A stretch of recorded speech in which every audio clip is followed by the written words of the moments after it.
ചായ. ഈ വീട്ടില് വേറെയും കുറച്ചുപേരുണ്ടല്ലോ, ആരെയും കാണാനില്ല.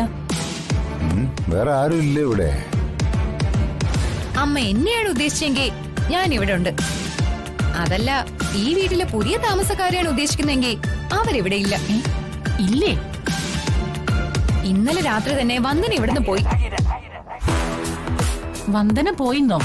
നീ എന്തൊക്കെയാ മോളെ പറയുന്നേ? ഞാൻ എന്തിനാ കള്ളം പറയുന്നേ?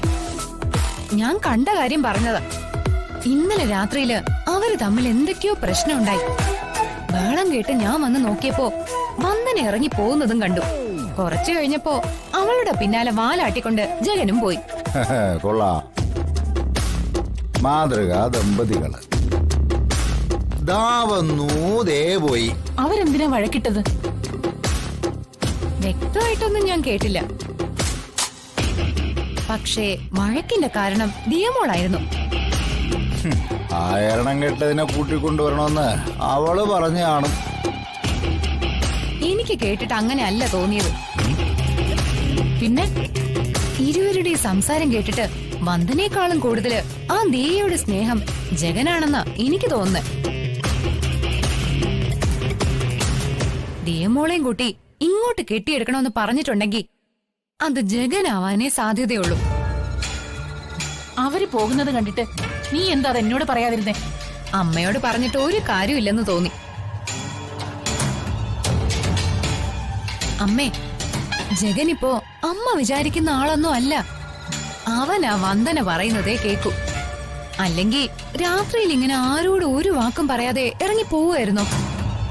പണ്ട് എവിടെ പോയാലും അമ്മയോട് പറയാതെ പുറത്തു പോവില്ലായിരുന്നു. കല്യാണം കഴിഞ്ഞതോടെ അമ്മ വേണ്ടാതായി.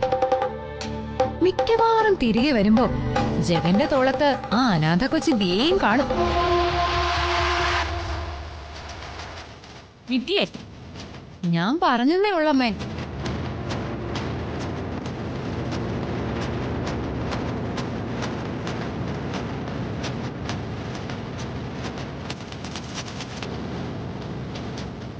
പിടി.